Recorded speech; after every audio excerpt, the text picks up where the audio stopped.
So to sit inside the hall seems much cooler for me. But if I could see the people, the audience to whom I'm giving this teaching, it feels like alive. Although you can see my image on the television screens, but if I could see you and you could see me directly, it feels like we are having a live discourse between each other.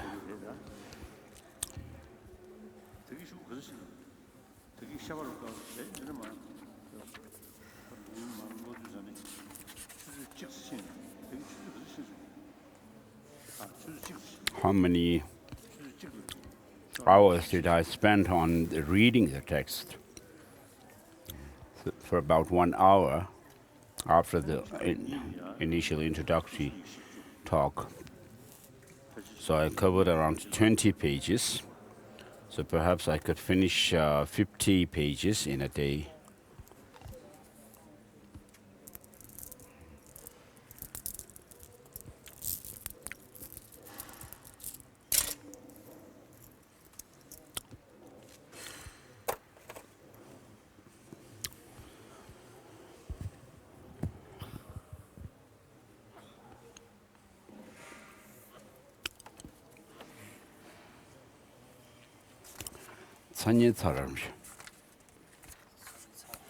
Animal rita.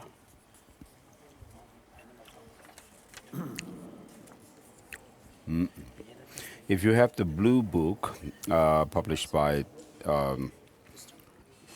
Wisdom Publications, the revised edition, we are on page 346. I'm thinking about the suffering of animals.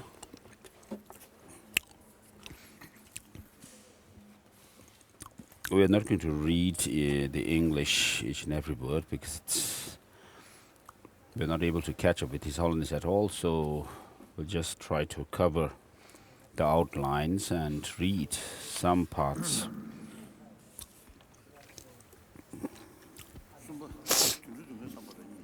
So this has 2 sections. So this is the 3rd section, thinking about their general suffering and thinking about the suffering of particular types of animals, thinking about general suffering. Animals experience 5 kinds of suffering: eating one another, being so stupid and benighted, experiencing heat and cold, experiencing hunger and thirst. So when you think about the suffering of animals, sometimes people find it to be unbelievable. But on the other hand, if you familiarize yourself with the good qualities that you can develop in the mind, well, it's possible for one to see everything as being pure. And so from this, based on this mind, we can develop such attitudes and perceptions. But if you are not familiar, for beginners, though on the other hand, when we talk about how the mind can be developed by disciplining it and high realizations of the bodhisattvas on the birth of the grounds, and also the bodhisattvas on this accumulation and path of accumulation and preparations could have. But because of our 3 poisons through which we create the negative karmas, and because of which the sufferings come, and accordingly the physical basis on which beings suffer those lower realms becomes something which we cannot believe in it. Although we may think that the good qualities may be possible for us, but how about is it really possible to have those bad experiences as animals and so forth? Regarding this suffering of animals, it's something that we can see ourselves not only just looking at them as if looking at some spectacle, but if you really make it your own experience, thinking that if I suffer that, what? And then you can see how it's unbearable, and you can cultivate compassion, as I explained before. So there are innumerable sentient animals. I mean, if we could do something about them to alleviate their suffering, we should. But of course, we cannot do much, and therefore what we can do at least is make our prayers and dedications for them. And so through this, we can actually help. And then with regard to the hungry ghost realm, sometimes it happens with people. One Namgyal monk, when I was young, very young, he was interested in being able to see ghosts or some spirits like Tebrang. And so when he went to Lhasa, so he saw something. Somebody who was a practitioner and who was doing some Che practice perhaps, and that Che practitioner seems to be able to attract non-human spirits. So this Namgyal monastery monks said that he wanted to actually see them. And so when he returned to Potala in the night, he just waited to see if he could see those ghosts. And some other day, he told this practitioner in Lhasa and told him that he didn't see anything that night.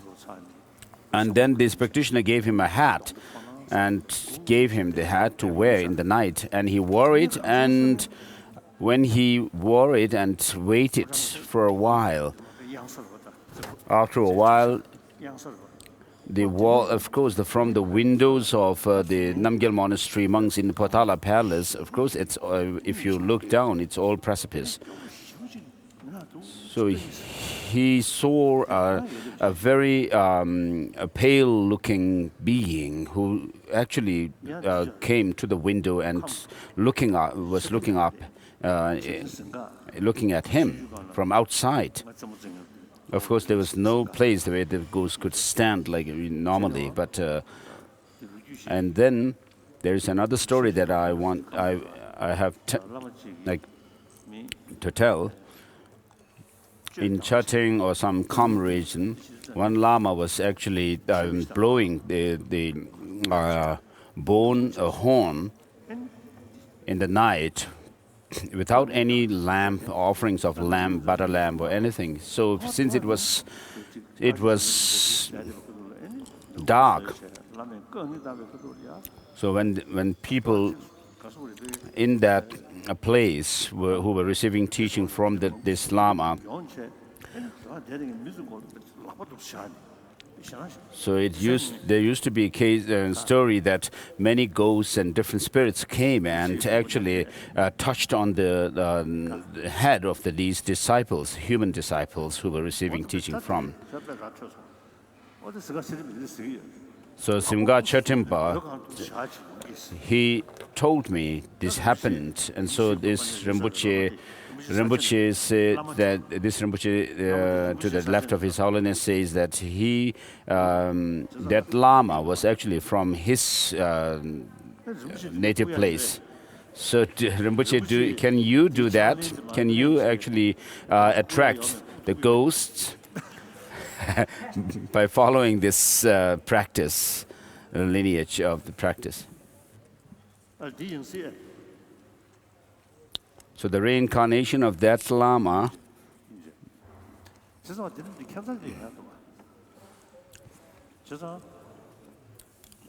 so such strange things could happen.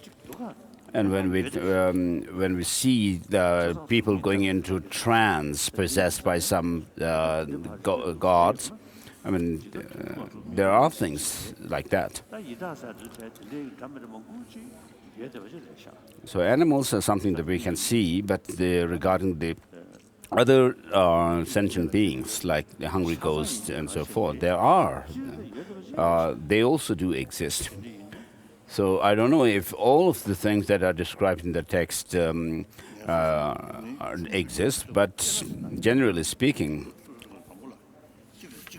these are possible.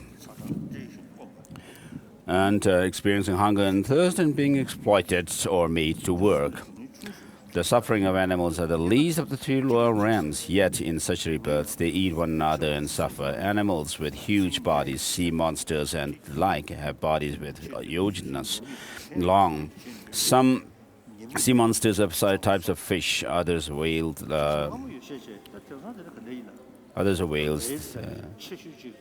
So the whales are one of the biggest animals in the sea, in the oceans,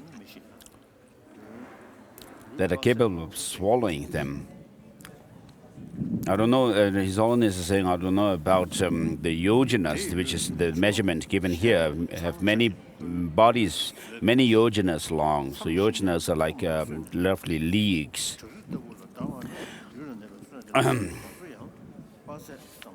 And there are even whales that can swallow other whales. Many smaller animals infest the bodies of monsters and eat them. There comes a point when the monster can no longer bear this, and they rub their bodies on the underwater rocky mountains. This kills the parasites living on their body. The oceans are made red for many yojanas or leagues. The larger creatures devour the smaller ones. So in the oceans there are many different types of animals, species. Deep down, several miles underneath. So there are other animals which have no sight, eyes. So if you're born in such realms, mainly you would be ignorant and stupid, or benighted. Though they can bear them, the animals of the great oceans are heaped on top of each other and must live with the one acting the other, eating the other from behind. Creatures reborn in the dark depths of the oceans between the continents do not recognize each other. Mothers do not recognize their offspring just after giving birth, and vice versa. They eat whatever falls into their mouths, and so must live by feeding on each other. So even the animals in the human realms eat each other. Hawks eat little birds, birds eat worms, beasts of prey and deer kill each other, hunting dogs stalk deer and kill them, and so on. You should not look on all this suffering as if it was some spectacle happening over there. You must meditate on it in order to gain insight into what happens when you are reborn as one of the sentient beings.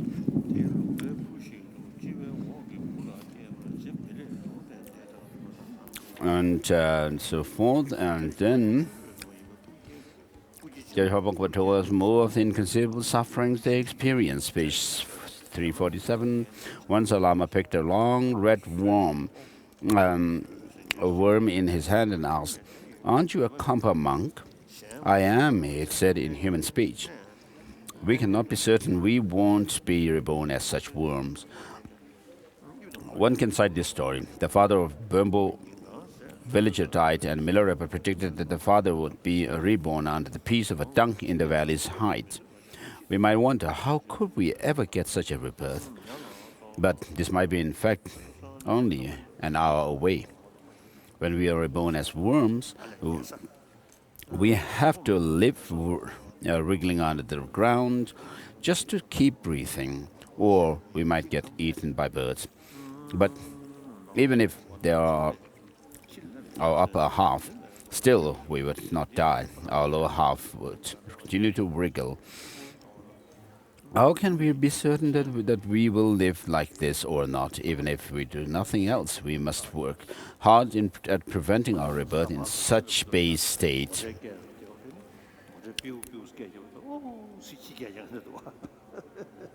So when we travel sometimes in cars and motors, some dogs actually bark.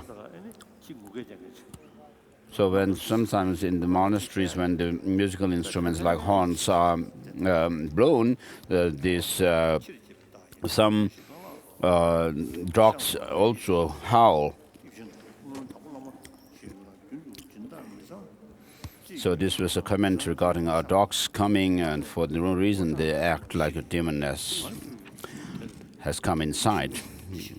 For then some animals are like quine-like in shape with no arms or legs at all.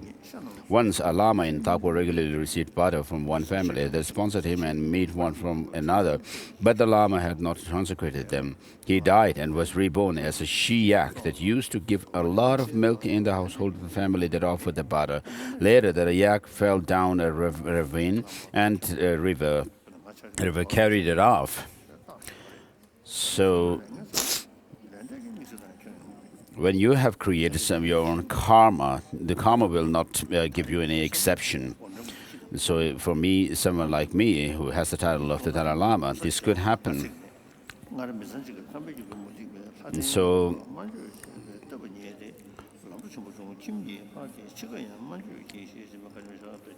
the yak fell down the river, and the layman who had given the meat found the yak. When he had eaten its meat, he discovered writing engraved on one of the ribs. I have repaid my debt of meat to the so-and-so family, and my debt of butter of family such and such. Lamas, monastic officials, geshe scholars, and the like may get exemptions in monasteries, but the law of cause and effect makes absolutely no exceptions. So this was the place where Holiness comments, I think. If we are not careful now, we're now on page 348. Next section is thinking about suffering, in particular of animals. This has two divisions, thinking about one, the suffering of animals living in overcrowded environments, and the suffering of those. Number two, the suffering of those dispersed animals. More dispersed animals, thinking about regarding the first, most of these animals live in the depths of the great oceans, the great depths between the continents. Some of them live in lower reaches, and others in the higher, like piles of discarded dregs from beer making. The next section is thinking about suffering of the more dispersed animals.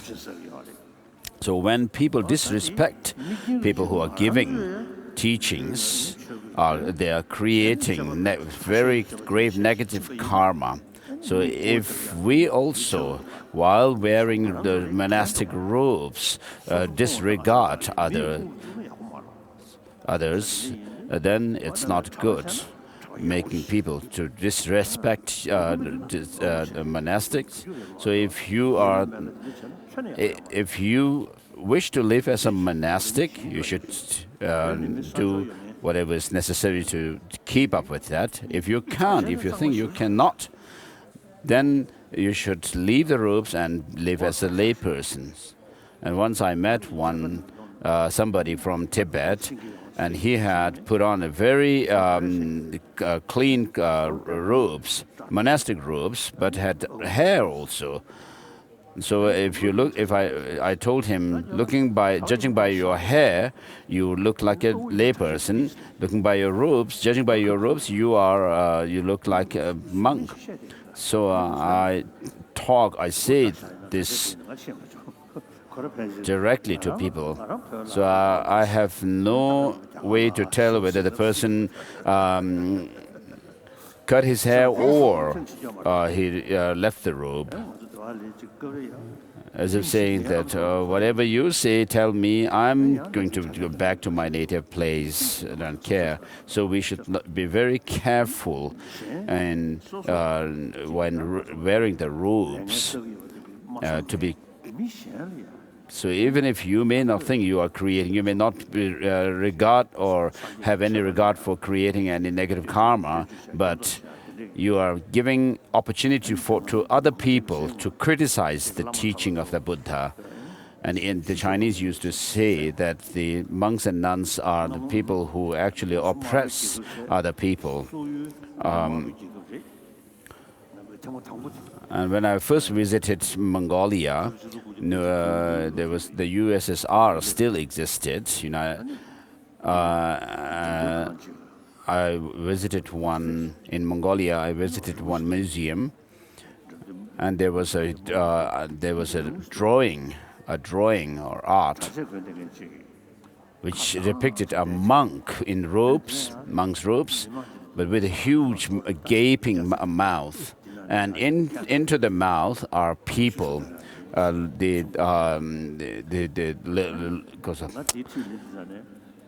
Lay people were walking into that mouth. And so that actually depicts oppression by the monks. And the curator who was describing me these things, I mean, he felt really shy, embarrassed. And I told him, you need not be embarrassed. This is actually depicting something that is true. So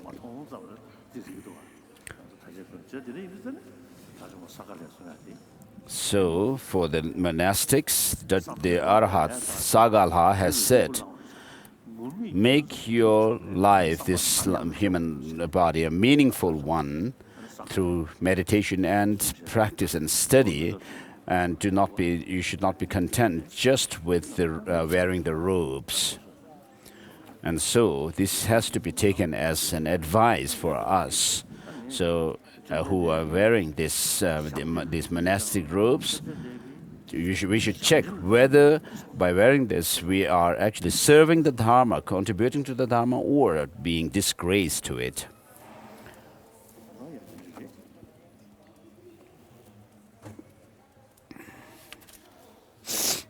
The higher animals press down on the lower ones who have difficulty even in breathing, thinking about suffering of the more dispersed animals.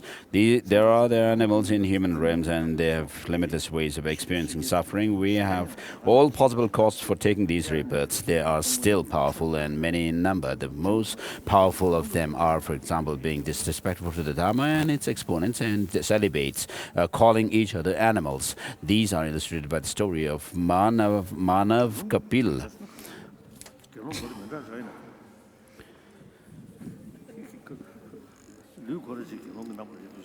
Once in India, someone acted as a benefactor for those members of the Sangha observing the monsoon retreat, but the benefactor gave shoddy goods.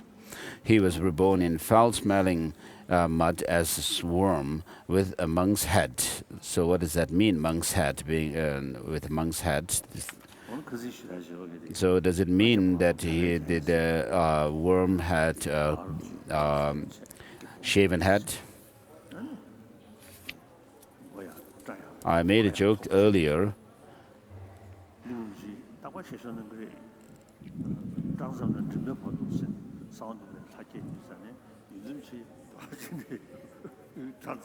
So Ling Rinpoche used to always make joke.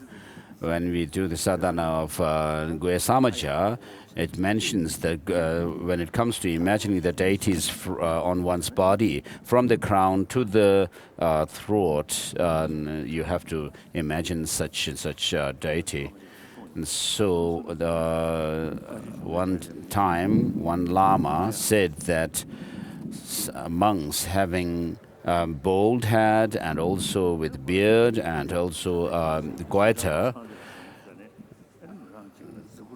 So the Lama said having these three is ornament for monks, and one monk in the audience actually felt proud and tried to stand up like amongst the audience. And then the Lama said, if you have all three together, it's an inauspicious sign. Great sins take us to hell rebirths, medium sin, to hungry. Once someone said a certain monk looked like a monkey for saying that he took 500 monkey rebirths. These stories come from the sutras. Great sins take us to hell rebirth. medium sins to hungry goats rebirth, and small sins to animal rebirth. They are thin, so this is true. The way a sin becomes great depends on the intention. This is true. The merit filled or material object involved, and so on. By great sins, we do not mean obvious things like killing a human being. We will, in future lives, disappear into the lower realms because of the karma of inadvertently joking about comically potent beings such as our parents, or insulting them under our breath. The assurance of not being reborn in the lower realms will not come when we have achieved the patience stage of the path of preparation. So his son was saying, take tea, since tea has not yet come to the rest of the people. His son is saying, imagine that you are taking tea. So do you know this story? In Tibet, in the past, at one time, one Lama was giving a teaching or an initiation, and there was a nomad, Apohor, they are called, had brought a lump of butter in his chupa. And when the Lama was giving the initiation, of course, each and every one would not be touched by the different implements, and the Lama said, just visualize you're receiving this blessing and this initiation, that initiation, and so forth. And this Apohor pulled out his butter and said, please, Lama, you also imagine that I'm offering this butter to you.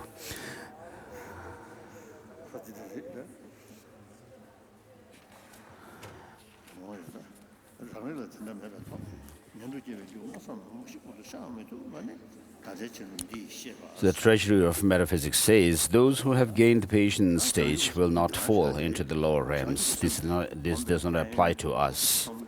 So as I said this morning, when you reflect on the qualities, the great qualities of bodhicitta, it has the potential to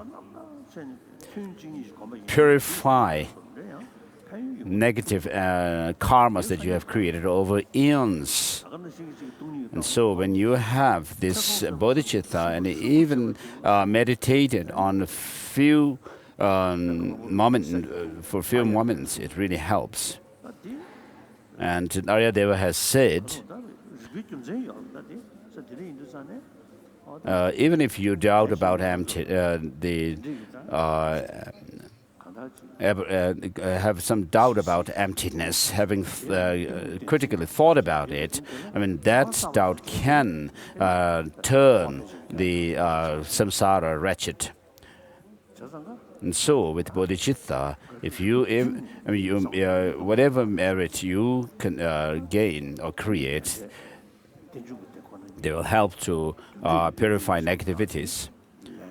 And so, by thinking about the dependence in terms of causality,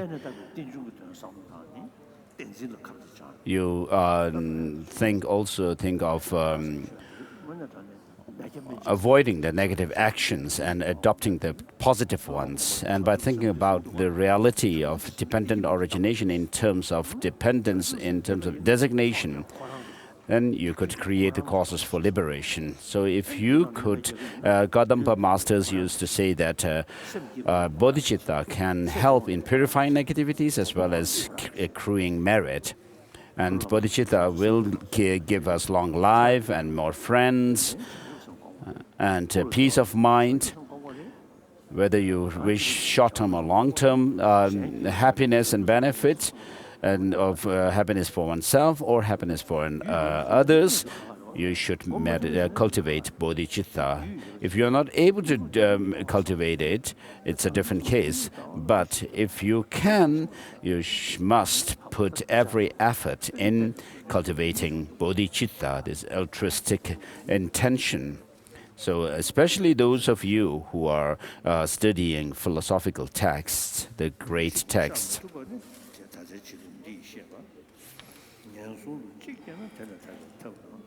we know our present capabilities. Before we die, we cannot expiate. The causes we already have accumulated that leads to the lower realms. And once we are born in the lower realms, we will not gain any means or a refuge to free us from these realms. Engaging in the Bodhisattva, deeds of the Bodhisattvas say, who will protect me from these great errors? With staring eyes, I'll scour the four directions for refuge. But when I see no refuge in the four directions, I'll give way to utter despair. Despair, if these places were no refuge, what will I do then? Observe and you will know that the animal realm is the best of the three lower realms, but it is still impossible for animals to recite even one Om Mani Padme Hum. It is second nature to them to have powerful delusions or the three poisons. They therefore accumulate fresh evil karma and migrate from lower realm to lower realm. Engaging in the deeds of the Bodhisattva also says, if I do no virtue when fortunate enough to practice virtue, what will I do when completely blinded by the suffering of the lower realms? If I then practice no virtue and accumulate much sin, I will not even hear the words upper realm for billions of eons. In other words, if we do not at least work hard at achieving some refuge or means of being free of the lower realms in our future lives from before this rebirth of ours has come to an end, it will be too late once we have actually fallen into the lower realms. The only thing lying between us and the infamous three lower realms is the mere fact that we haven't stopped breathing. In a short while, later this year or next, or at the most in few years' time, some of us could be reborn in hell and live with our bodies indistinguishable from fire. Others could be reborn as hungry goats and live while not finding even a drop of water or a speck of food. Others will be reborn as animals with sharp horns on their head and shaggy fur on their bodies. We can't be sure we won't get such rebirths. We won't take such rebirths like waking up from a dream. When we recall these things, we should not think of them as stories happening far away or as mere objects of curiosity. The point is to have insight into what it would be like to be reborn. Please take your tea, like to be.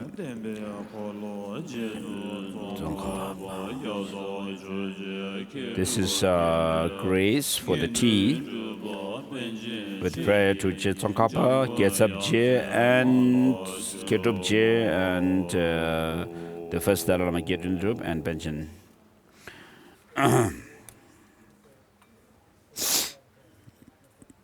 Reborn in these realms already, and afterward the certainty that we will be reborn in these realms after this life. Suppose we were spectators when many criminals were being punished by a king's edict.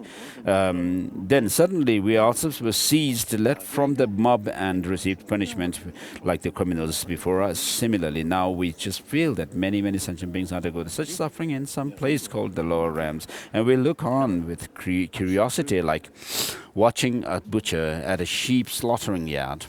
But imagine the suffering and fear we would experience if we suddenly arrive in the lower realms or turned into a sheep and were held down by that same butcher and actually felt his blades going between our ribs. We should have this sort of insight. The Buddha, the Bhagavan, gave us this prediction. My Shravakas, in the future, beings will go to the lower realms like sand running out of an overturned sandbag. We are like that criminal sentenced to be hurled over a cliff who relaxes by the cliffside. We are unaware of this and act as complacent as an arhat who has done what needs to be done. This is an omen that we will be going to the lower realms. You must see if you think you will be like the small quantity of sand that remains behind in the seams of the overturned sandbag. If our meditations give us insight into what it is like to be reborn in the lower realms, we'll develop renunciation. So sometimes it is better to meditate on the sufferings of the lower realms than on tutelary deities. The amount of recollection of the suffering of lower realms needed is as follows. The two sons of Ananda's sister, were put under Moggallana's care. The lads would not study their books, so Moggallon showed them the hells. They developed a natural repudiation because of their recollection of the hells. If you review this material as something, then also taught briefly how to pursue this practice. On day 12, Kyabje Pabongka Rinpoche gave a short talk to set our motivation, quoting from the work of great Dharmaraja Tsongkhapa. The optimum human rebirth is difficult to acquire. This life does not last long. Familiarize the mind with this and turn away from this life's trivia. Next, we'll go to the Jangchup Lamrim. We have come to the point of karma.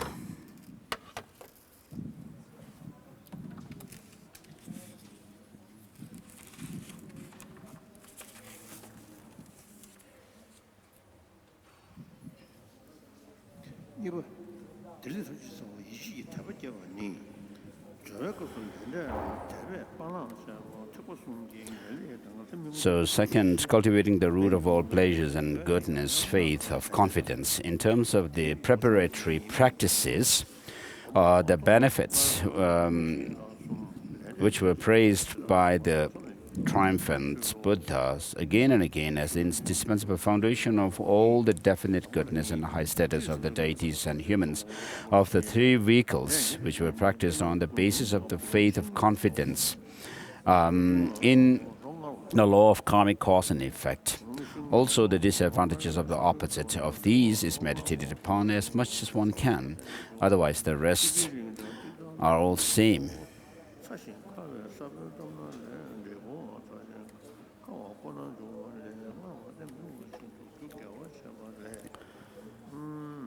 As what was explained before, the actual practice has three parts: reflecting on karmic causality in general, specific reflections on karmic causality, and having reflected on them, how to engage with or avoid the karmic actions.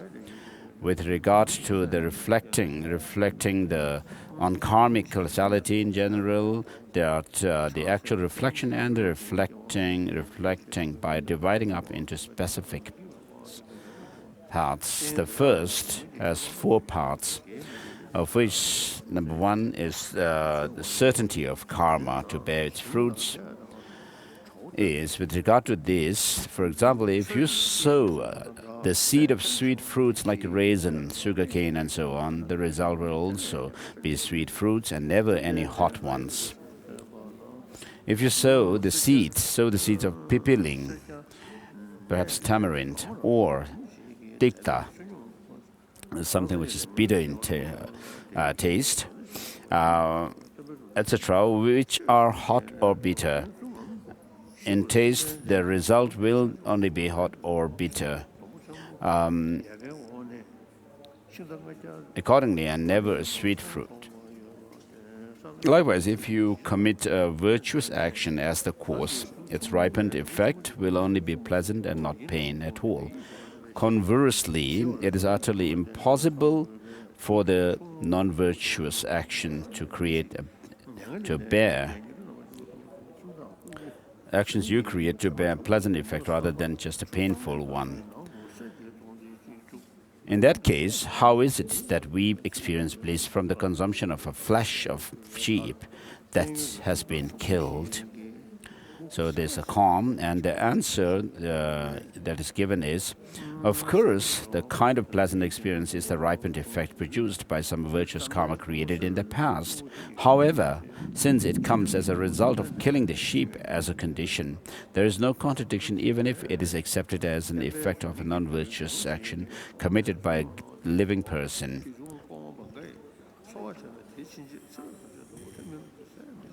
As well, we should understand the same logic applies to the pain in the body resulting from doing prostrations, which serve as a condition. Therefore, the fact that we take birth in the pleasant or unpleasant transmigrations owing to our virtuous or non-virtuous actions, and that we also experience various pain and pleasures in those bases of life forms, are attributed to the specificity of virtuous or non-virtuous karmas, giving rise to their corresponding effects without the slightest mix-up. This in the world is analogous to the impossibility of getting a mix-up of crops by sowing the seeds of rice or barley, wheat in the field. And then number 2 is the multiplication of the effect of your karma. The multiplication or proliferation of karma applies to the external world as well. However, it applies more so to the internal causation, as demonstrated by the Blessed Buddha during his visit to Nayagoda town in the account below. So, when a girl from Kapila town who was sent there to Nayagoda town as a bride in marriage, faithfully offered alms to the Buddha. She was prophesied to become a Pratyeka Buddha named Good Prayer, Lekman.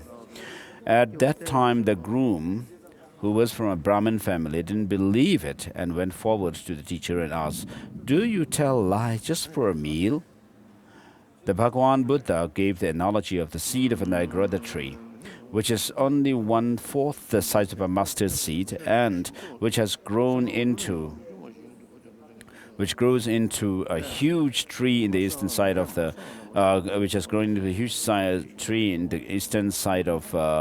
the town, under whose branch 500 chariots could pass without touching one another. So he convinced the groom by proclaiming, "I could directly see that a small inner cause gives rise to a huge effect." From this account, we understand how our karma proliferates. For detailed rumination on it, we must rely on the Blessed Buddha's scriptural quotations.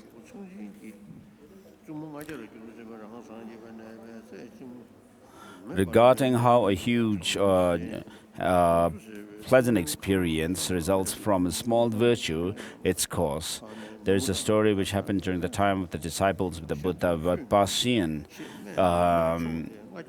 After the Buddha had passed away, once a poor householder couple offered a brand new vase with intense faith to the Sangha community, filling it with clean water, putting a gold coin into it and covering it with a mirror. As a result of it, so when in 1959, when the upheaval in Tibet happened and we fled, some of the bodyguards have a story to tell.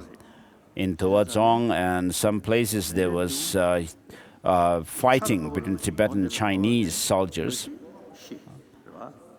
Although some people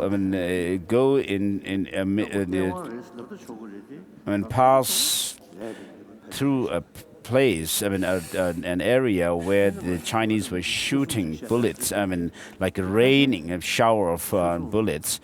Some people die, but others don't. And then Tibetans also have this custom of wearing what is known as chönsong, like amulets, which are said to protect one from bullets. And because of those amulets, I have met some people, some soldiers, who have told me that because of wearing those amulets, when the battle was over, when they took off their clothes, they could find bullets amongst the crease of their chuba.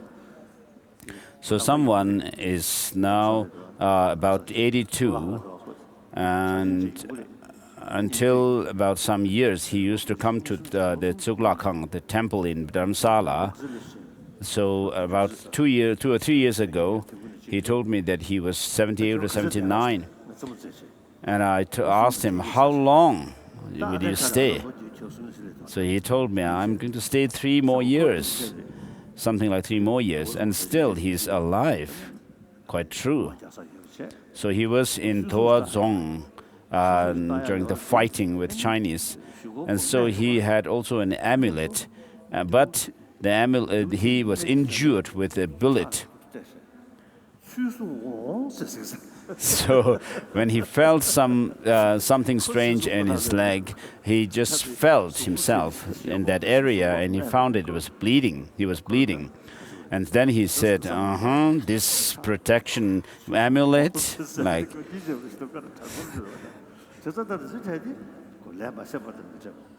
So this shows that if you have not created the karma, you will not suffer. If once you have created the karma, it will not go to waste. So while people pass through called like a barrage of bullets, some die, some are hit, and some others not. And if you look at people in the villages, some people we can see have very good success, whereas others may look very efficient, but they have no success. So people will say, this person is fortunate. But sometimes we use the term good and bad luck, saying that this person is lucky and the other one is unlucky. I mean, this is too simple. We have to be able to explain the difference. These differences are happening to people. So also after the Buddha Vipassana had passed away and went on a reflection of his teaching was left, a fully ordained monk begged food in the town and supplied the provisions for some ascetic monks. So once you have created a karma, the active action itself ceases, but then it leaves an imprint, whether we call it an imprint. I mean, we leave an imprint on the mind, and according to the Prasangika Madhyamakas, there is this special term, shikpa.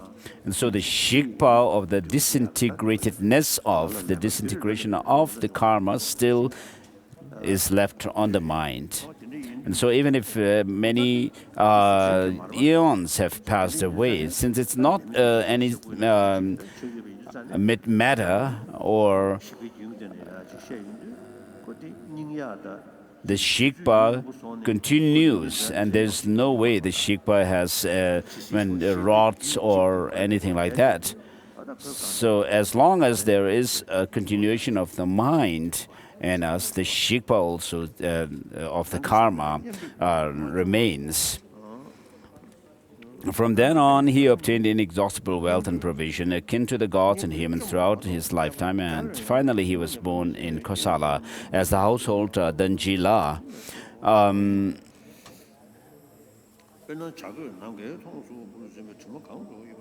Who could obtain all his needs just by making his wish, and who later took monastic ordination with the Bhagwan and attained arhatship. So there are stories like this. And how a small negative karma can result in a huge suffering is like this. During the era of Buddha Kashyapa, there was a bhikshu meditator who became annoyed with a leaf from the Bylakuppe tree at his hermitage, which rubbed against the crown of his head, and he said, how could the Bhagwan, the Buddha Kashyapa, referring to, lay down such a harmful precept as this? And then he cut that leaf. As a consequence of that, he was born as a Naga Bylakuppe, on whose head grew an Bylakuppe tree, which when blown by wind caused his head to ooze much blood and pus. This is said to persist until Buddha Maitreya appears in the world. Again, when ascetic bhikshu tried to practice some meditation, some other bhikshus read scriptures, because of which he could not meditate. So he got angry and said, these bhikshus of Kashyapa made noise like frogs all night, because of which he was born as a frog for 500 lifetimes. For details, if you must look at the scriptures. look into the scriptures as they contain extensive accounts. What these demonstrate is the attainment of fruits now and in the future by dint of even a small service to the doctrine, disregarding one precept of misdeed. You would take rebirth in the hell of revival, and disregarding the precepts of individual confession, you would be born in hot hells. As I've explained before, it says.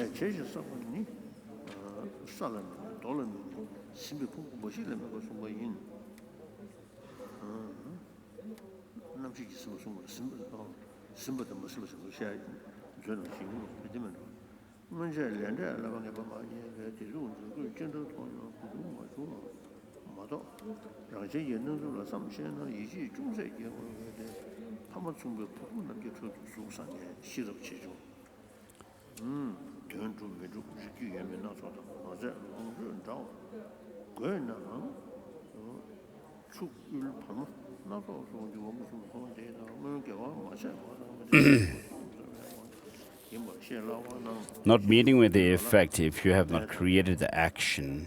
Number 3. Just as a crop would not grow if you did not sow the seed in the field, likewise, unless you have created the propelling action leading to rebirth in the lower or higher realms of existence, it is impossible for you to be born into those realms. Even with respect to the completing actions, there are many past accounts which demonstrate how the effect of karmas are not wasted and how you will not face the effects if the corresponding action karma were not done, like the ones referred below. So on the one hand, we may be believing in karma, the cause of, and also believe in the spirits and or nagas and so forth. And when you become sick, even if what you tend to say is, I'm influenced, I have a negative influence from some spirit or gods or nagas. And Kadamba Geshe used to say that our misfortunes do not happen because of some bad day or date or stars, but because of our own karma. And so when people come to me and tell me that they are being influenced by some ghost, I tell them that you should not have such superstition, but even if there may be someone harming you, you should meditate on compassion. So it's sometimes where we are being too much when we talk about having negative influences from gods or spirits and nagas and so forth. We're saying it too much.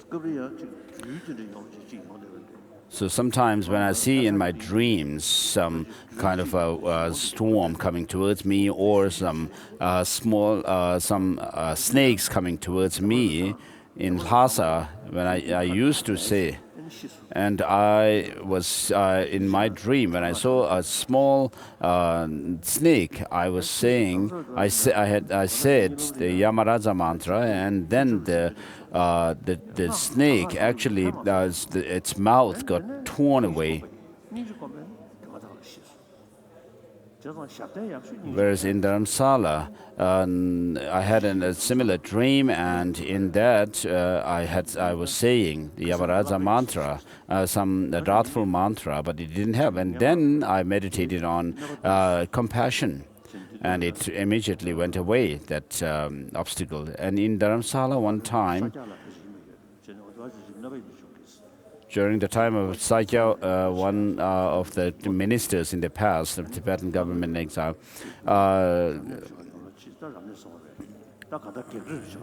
in one place, I was invited to do some exorcism, something like that.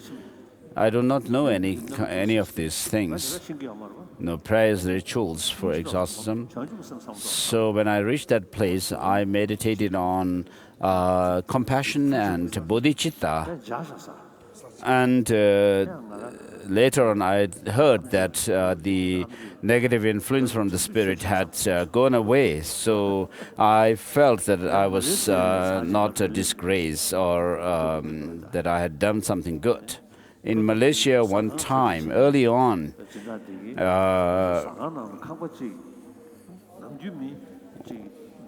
one of the hotels where I stayed told me that in one of those hotel rooms, some people have some bad experience, and the room was left empty usually.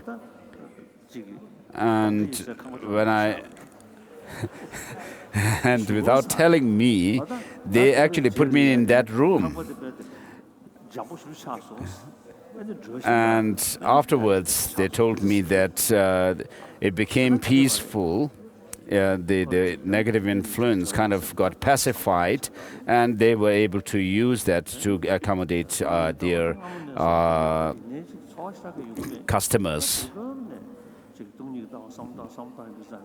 So of course I have been meditating on emptiness for a long time, and in recent times I could see it's really having impact on my mind in reducing the desire RAM level of attachment.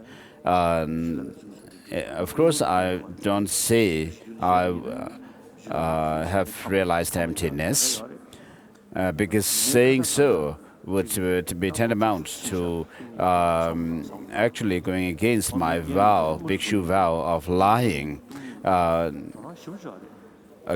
committing a grave lie. And so it's been about 60 years since I reflected on emptiness with the help of, inspired by Ngotup Chogne, one of my debate assistants from Mongolia.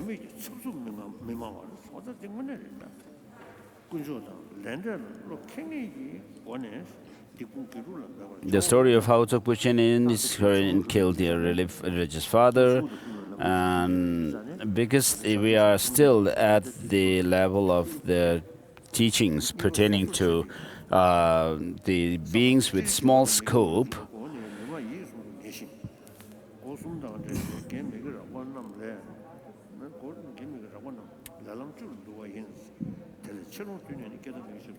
next section is karma cannot go to waste.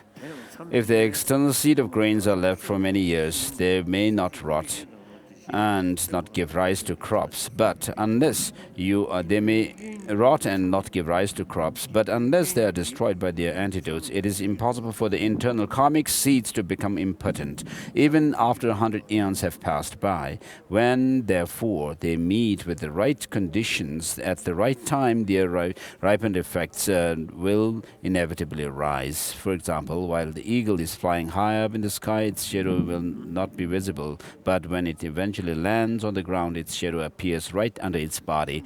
Likewise, though we may not know immediately about the virtues and non-virtues we create, but when it's time for their effects to ripen, it's obvious to us whether they are pleasant or unpleasant effects. This is illustrated by the past accounts like these. When the sinner Pakyepo waged a war against Kapilavastu, Moggallana asked the Buddha, if I could throw him and Pakyepo and his forces outside the periphery of the environment, the Bhagwan replied to Moggallana, may be able to do that, but the karma of the Shakyas will not go to waste.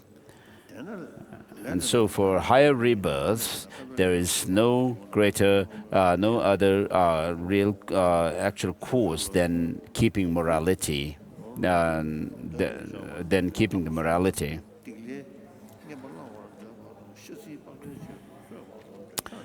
When his army was about to attack the Shakyas, his uncle Mahanama Shakya stood for the Shakyas and asked not to kill anyone until he comes out of the river, into which he dived. Meanwhile, as Mahanama remained under a branch, underwater and died there, the Shakyas who had not done the karma could run away. However, those Shakyas who had created the karma could not escape, but went back to Kapilavastu from the southern side, even if they ran out from the eastern side. So the author of this text, Shamagyan Tenzin, said that unless you have a very strong practice of bodhicitta and emptiness, your certain tantric actions of activities of for increase and for extensive and the peace and then also power, subjugation and wrathful actions would be harmful, could tend amount to killing others, especially in the case of using the wrathful actions. So someone I know went to his native place, and in that place there was a custom of killing animals when some Lama were to visit the next day. And so he sent some message to the people there not to do that. And so that was actually heeded. So that's very good. However, those Shakyas who had created karma could not escape, but went back to Kapilavastu from the southern side, even if they ran out from the eastern side. And those who ran out the southern side, through the southern side, went back in from the western side, etc., and gathered again Kapilavastu. So the best diet for us is vegetarianism. In the 1960s, for about 18 months or 20 months, I became a vegetarian, but later I developed jaundice. All my body turned yellow, and my nails also turned yellow. There was no pain, but this persisted for 3 weeks or so. And I consulted allopathic medicine, Western medicine, and also Tibetan traditional medicine, medical doctors. And so they advised me to, they told me that I had taken too much of milk and also nuts. So because I was used to non-vegetarian diet, they told me to go back to the original diet. And so I'm not taking meat every day, but sometimes. So since I do that, the monastic institutions of great learning centers have also turned into serving vegetarian from the common kitchen, and also in the schools, and also in the Dharma centers in the West. I request to do that. And here in Bylakuppe settlement, there used to be a poultry farm. And I asked them for what they have this, and they said they are not killing the chickens, but they said it was for they were kept for egg. And then I asked what when they the hens stopped giving the eggs. And then there was no particular response. So I said that unless it's indispensable for your economy to have this poultry farm, don't keep it. And therefore, we didn't start big farm or fish farm or anything like that right from the beginning. And regarding the vegetarian meal, Indian meals are very delicious and also nutritious as well. So, of course, sometimes people may have issues with, health issues. I met one German doctor who was a specialist on knees. He told me that my general physical condition was very good, and so he told me You are not an 18-year-old now, but 80-year-old, 80 years old. So I found this to be a great spiritual instruction for me. So having reached 80, over 80, I'm at a stage of decline of my body, deteriorating stage. So sometimes people say that fish and chicken are less harmful to the body, whereas the red meat are not harmful for the body. And so this doctor told me chicken and fish are not good for our body. And so I should take, he told me I should take the red meat. I told him this story of staying a vegetarian for 20 months and suffering jaundice. And so the gallstone had actually started from that time in me. And so later I actually removed this. I had the gallstone and bile removed from my body, and you consider me as Avalokiteshvara, but I'm missing one of the organs in the body. And so when I had jaundice in the 60s, regarding that, I let us tell people that I turned into a living Buddha, as the Chinese use this term.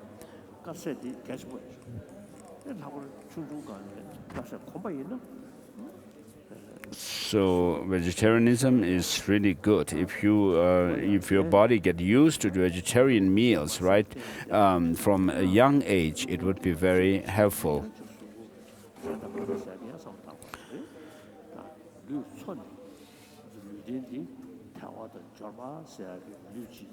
So as a matter of fact, this body that we have is precious. And because of this body, having this body, we have the opportunity also to reflect on bodhicitta and emptiness and so forth. So with regard to the path that we could develop, regarding the basis of the path, we have this human body.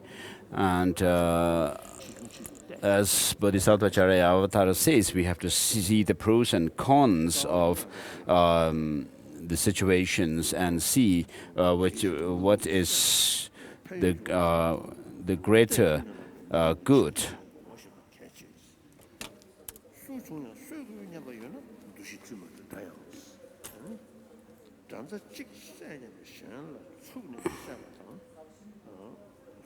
So we are on the part which is second, reflection on specific karmas individually. So with regard to karma, there are those which are done but not collected, and which are both, and so forth. So to establish the karma and its effects, there are three parts. It says negative karma, karmic causality, and positive karmic causality. There are two parts, and then the first one has three subdivisions to it. That is presenting the actual path of negative actions, the degree of their gravity, and their results. Shamar Rinpoche himself was a great scholar, and he was someone who must have been very straightforward.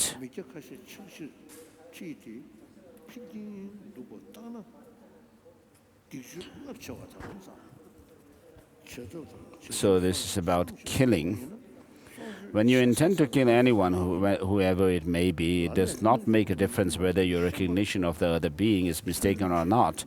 However, if you mistakenly kill someone while you intend to kill a rival, or if something like a bug dies under your feet, unintentionally or unbeknownst to you, there is no path of action of taking life in it.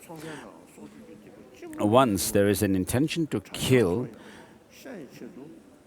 whether you do it yourself or hire others to do it, both involve the path of action. While ostensibly refraining from sin, if you covertly hire others to kill someone, it is particularly great wrongdoing.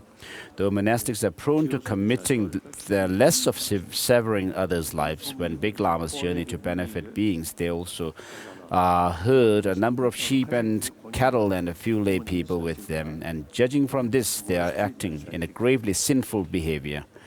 And so in the past, there were two persons from the Theosophical Society, Morris Feldman. We were very close. And he told me that I don't take meat. I won't eat meat, but if I take meat, then I will kill the animal myself and not let someone else kill the animal and take the meat.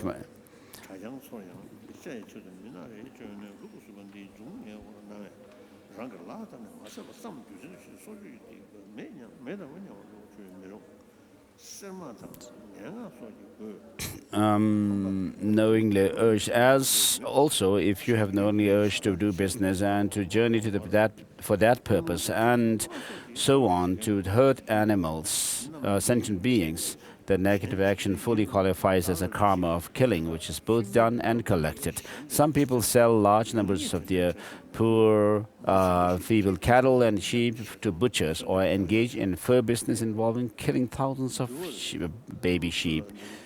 In such cases, as the buyers kill those animals, the seller will also accrue heavy negative karma of severing life of the animals, corresponding to the number of animals. Also, since the ordinary monks may also be prone to taking life by asking the lay people to kill sheep for the sake of meat, they must not have the illusion that they would not be committing the negative action of killing just because they did not use their own hands in severing the life of the sheep. There may be those who do not realize that they commit a moral defeat in their of their ordination vows by involving in a monastic war or monastic war or sending evil mantras spells. However, you must not merely look at others' faults, but bring up in your mind by various means, such as in motivation by other methods, those who take others' life and pledge and pray over and over again like this, whatever others may be like. As far as I'm concerned, for now, I'm helpless and I'm incapable of everything, averting these people from wrongdoing, etc. But at any cost, I will not be one of them. Just as the Buddhas had laid down the monastic rules, not allowing the incorrect behaviors of contaminating and misusing water, killing animals, digging the earth, and so on, you should see it to that. That you would see to it that you would find the means to avoid harming bugs, even the minute ones. As soon as the motivation to kill sheep, etc., stir within you, be aware of it and consider your own faults like this. The Buddha Bhagwan adored all sentient beings like his own beloved child, and the sentient beings cherish nothing more than their own life, so that I dare to inflict unbearable pain of severing the life of sentient beings just for a few mouthfuls of meat, and yet claim to be a follower of the Buddha. How shameful! And taking what is not given. So that was about the killing.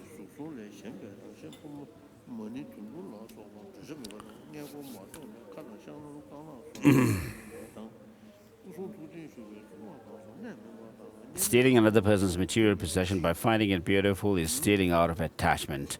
Taking away objects in order to harm one's enemy is stealing out of hatred. Some non-Buddhists taking it to be true that the entire universe and its living beings belong to the Brahma, and that since the Brahmins are children of Brahma, if they take away the wealth of others, it is not a wrongdoing, and thus appropriate others' possessions. This is stealing out of confusion or ignorance. Regarding intention, while it is the same as the previous cases, but in the motivation that you wish to separate the wealth from its own honor, and therefore either take it yourself personally or employ others to snatch it away from the honor, and hence, when you feel you have won it, then you, as the mastermind motivator, engages the complete karmic path of stealing. For these reasons, when a human leader or great lamas or tilkus incite big wars or battles for the sake of political rule, they rarely understand the gravity of wrongdoing they have committed. Once the soldiers have engaged their rivals, even when the rains of negative karma of killing and stealing pour down on them, corresponding to the extent of killing their rivals and looting their wealth. Taking things by devious means are multifarious.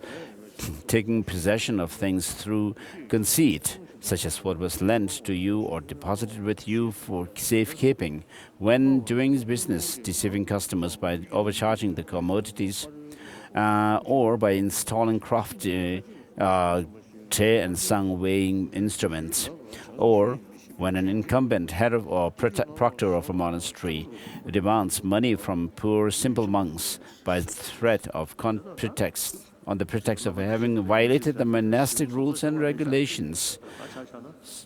So the people with name of Lama must be very careful as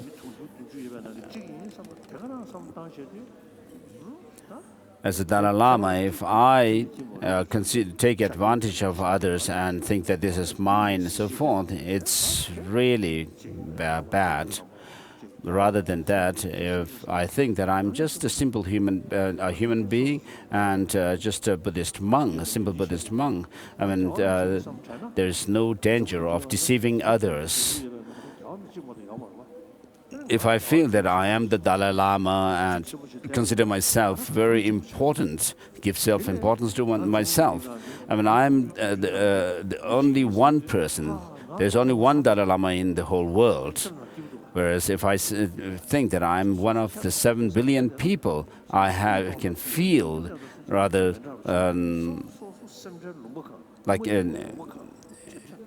I have friends, 7 billion people as friends. So all of us are sim in wanting happiness and not wanting suffering, and in which naturally brings me closer to others.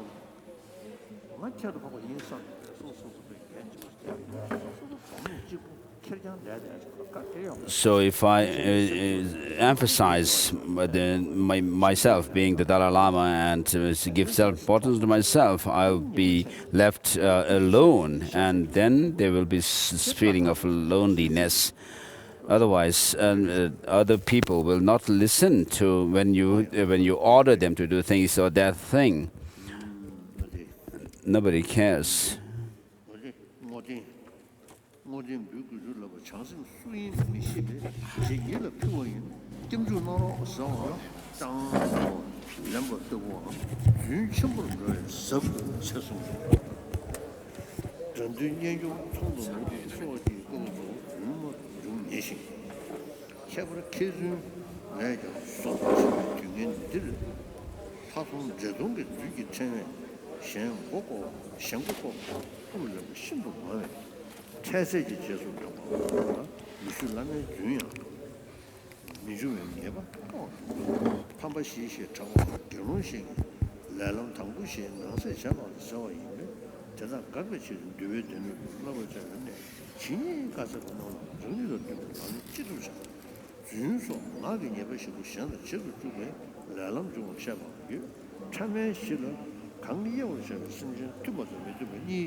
His Holiness is reading from the 10 negative actions, passage on 10 negative actions. And now it's the lying. Basis, the entity you speak about should be free from 8 conventions of noble beings. To whom to tell a lie should be a human being, who by definition is one who can talk and comprehend the meaning. Motivation, attachment. If you tell a lie in order to protect oneself and one's relatives or friends, or to gain some gifts or honor. Hatred is to lie by keeping the truth from one's adversaries because it helps them, and to lie in order to harm them by deception.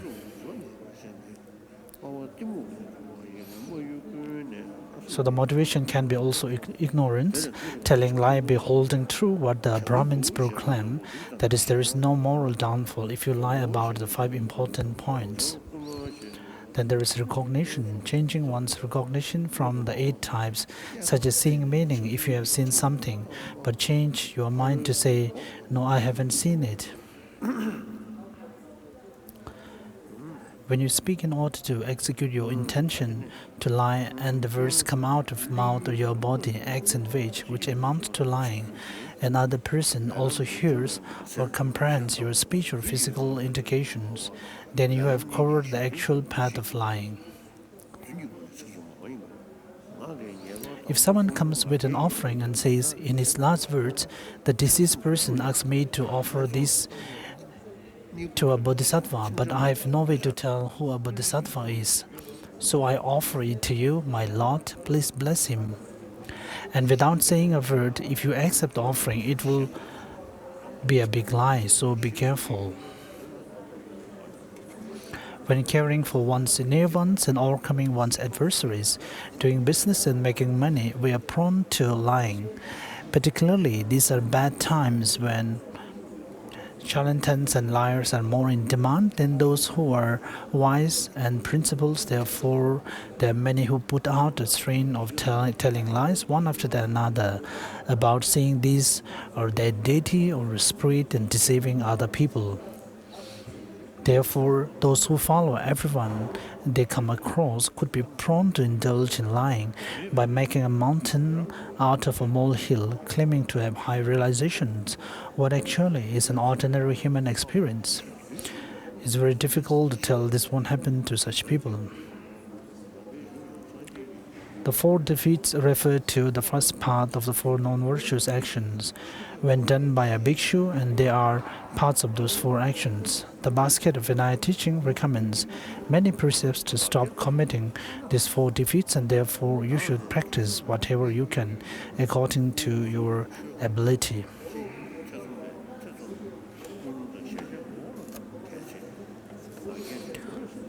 There is no translation for Jangchup Lamrim, so we are reading accordingly the Tibetan text. The Tibetan text printed by Jangchup Lamrim Committee, we are on page number 161. Next is about the harsh speech. And for the motivation, a harsh speech or words towards someone can be also motivated by an anger towards that person.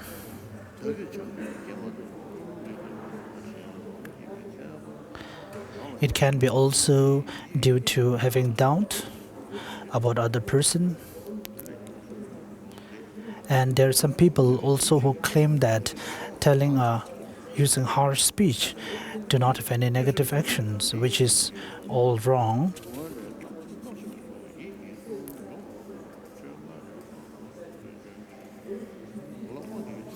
And the harsh speech can be different things, depending upon different people, calling people with the name as son of the slave, and also calling some people from their caste, and also calling them deaf and dumb, and limping and so on, and also calling other people as thief. And to the ordained ones, if you abuse or accuse them with something to do with their Vinaya commitments, it is also considered as a harsh speech.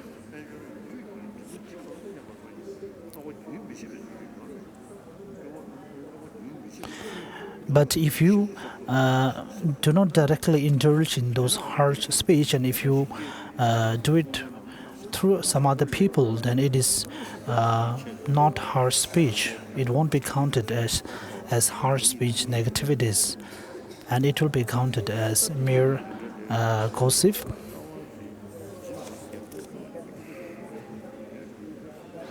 So among the 10 negative actions, we have completed the 3 negative actions pertaining to one's physical negative actions. And for the speech, the first one is telling lies. Then a divisive speech, which is also completed. Then the harsh speech. And the first 3 of the speech negativities are also categorized under also categorized as gossip. They also consider as a kind of gossip. And the gossip, which is different from the first 3, can be singing some songs out of desire and attachment, and speaking about prostitutes, and telling beautiful things in order to gain some offering, and so on.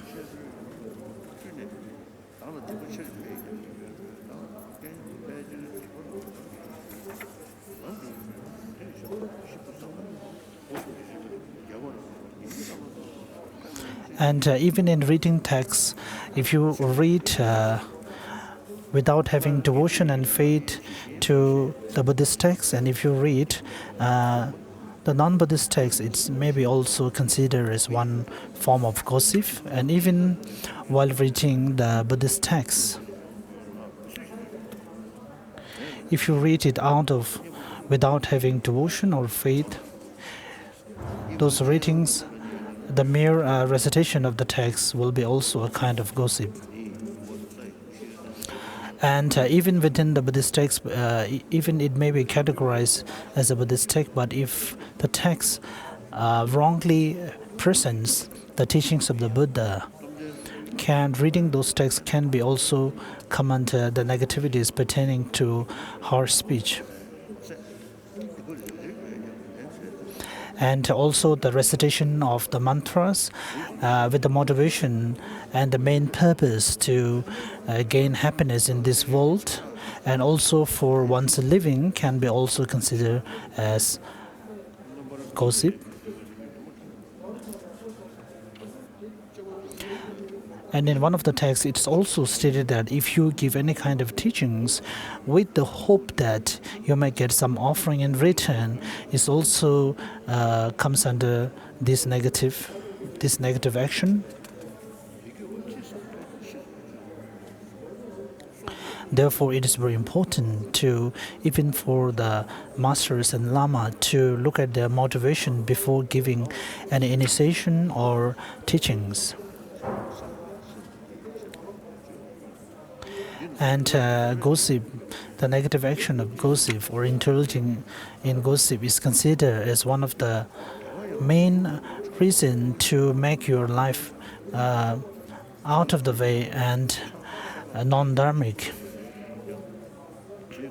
And it is very difficult to identify and recognize this negative action, and you will end up indulging in these negativities.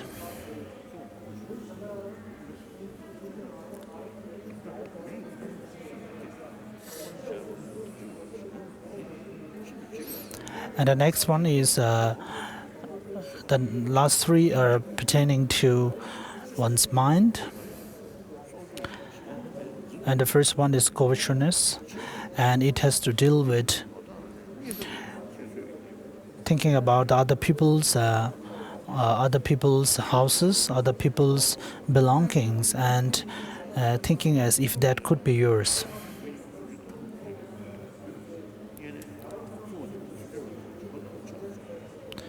And sometimes this is also followed by the anger towards the other people, and we consider those anchors as being arisen through attachment. So out of attachment to other people's belonging, and without obtaining or getting that object, makes you feel anger toward that person.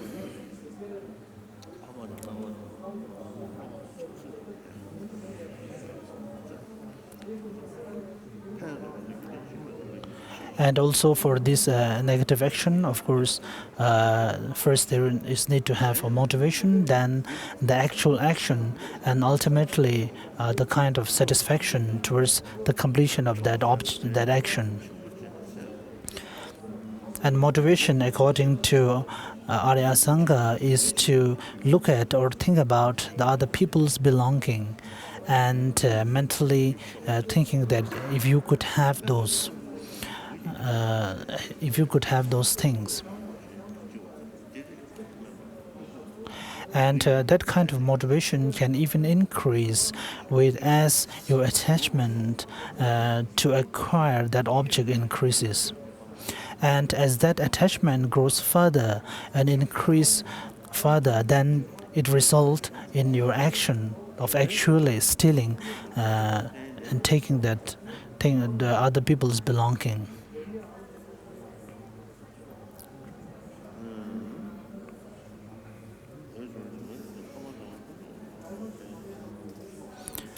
And also in some other texts, it is stated that such kind of actions also need to assemble 5 different features, and the 5 are calculated depending on some evident and some latent. Then according to Vinaya, we also have the object. The first, in terms of the negative actions, in order to complete the action, so it can be, the necessary thing can be categorized as first the object to commit that action, then you need the motivation, then your action, then finally feeling satisfied with the action.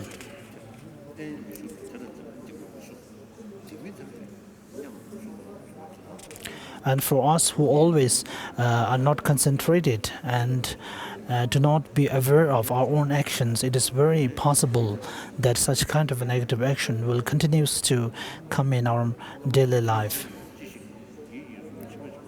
Especially we continue to have such kind of feeling that in this life I wish that my life can be longer and my wealth and may all those increase.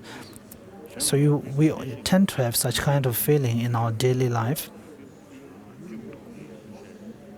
And also for those who call themselves practitioners, they also have such kind of feeling that if their fame or popularity increase and people call them practitioners, so they also have such kind of aspirations. And some people also have wish, some masters also wish that they be respected more compared to other masters. And all of us tend to have the feeling that may all our wishes are fulfilled. And that is in terms of oneself, but for the other people to whom we labeled the title as our enemies, and you aspire or you wish that those people do not have anything, and may their wishes not be fulfilled, and may they not prosper, and so on.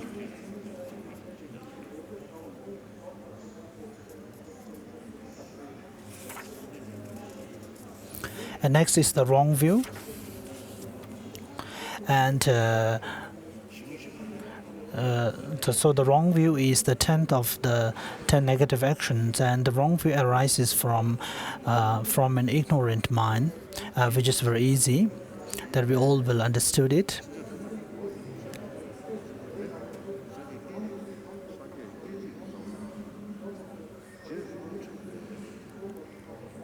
And the wrong view here can be assuming or thinking that there is no cause and effect. Things do not arise out of the cause and effect relationship.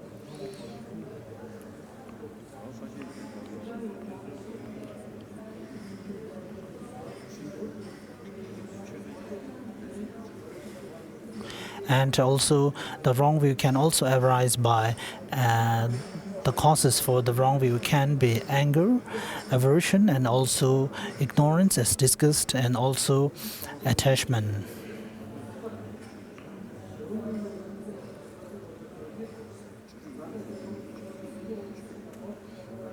It can be also looking at the nature of all the phenomena as not being existing through cause and effect.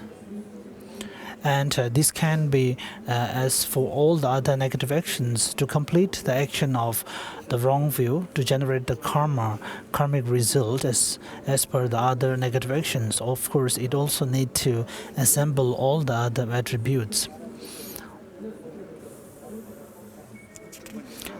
So such kind of the views at the initial stage can be the preliminary views, which actually makes one's wrong view grow further.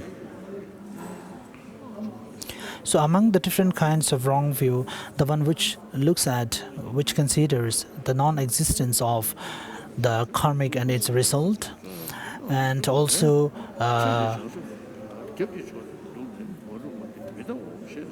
non-existent of the Four Noble Truths, and thinking as if and the non-existence of the Three Jewels, and so on.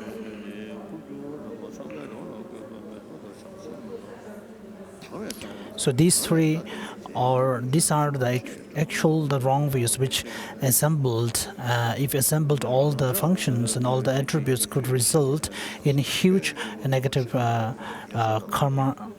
karmic results. And once one develops such kind of wrong views, all the positive imprints and accumulations that we have within us will be erased. And one will start engaging or indulging in all the negative actions. Actually, even for us, such kind of wrong views may not arise very quickly, and it is unlikely that we will have such kind of wrong views towards the Three Jewels and the cause and effect and so on. But in this degenerated time, where the sentient beings have very less merits, and when they travel to different countries and places, they may end up practicing very strange cultures of not learned, not according to the texts. And in such situations, one may end up developing such kind of wrong views. So therefore, it is important that we have to pray ourselves that we may never be reborn in such a place where we will end up developing such kind of wrong views. So till now, we have been always investigating other people's fault and accusing and abusing other people, and we never investigate our own actions. But now the time has arrived that we have to investigate our own actions and our own mind. And we have to also tell other people that we shouldn't indulge in killing and so on. And some people have saying that if you hit a horse or some other animals, there is no negative sin out of that, which is wrong. And some people may even feel that I may have lesser karmic results if I do that, which is also wrong.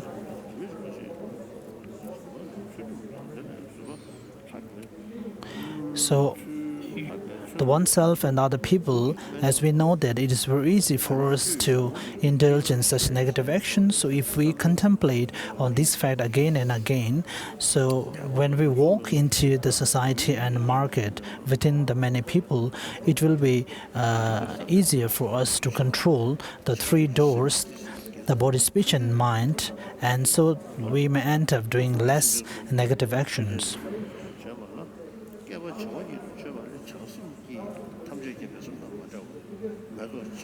So next is the presentation about the light, which kind of negative action is lighter compared to the other and which is heavier.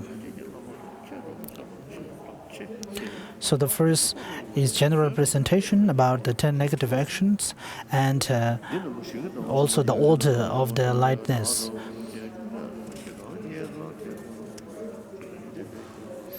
So if you summarize all the presentations about their result and their nature as presented in different texts, it can be summarized in 6 different ways. So the first one is if you indulge in this kind of negative actions all the time, then that kind of action will be heavier. The karmic result will be heavier. And also something that you always commit in your daily life will be heavier. And if such kind of action, such kind of negative action that you indulge all the time, and if that kind of action is again supported by the very afflicted motivation, it will be even heavier.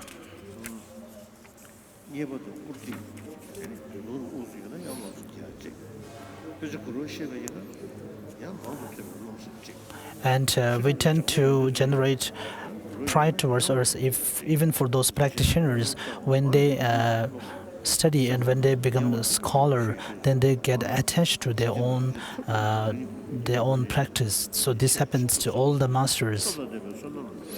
So again, back to the text.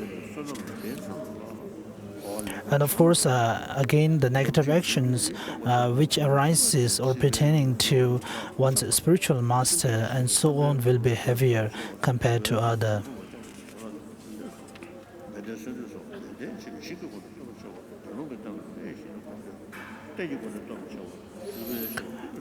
No need to speak about the combination of all the negative actions we perform in our daily life together, the negative result will be very severe and very huge.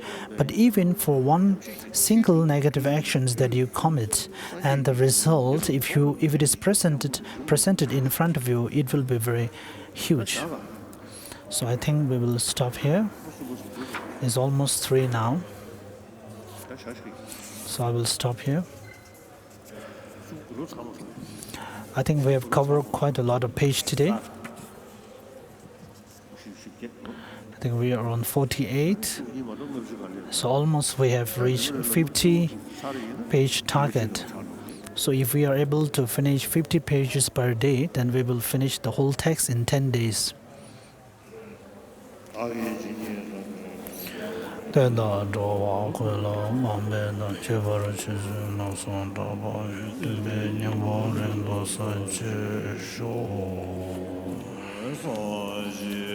Thanksgiving mandala.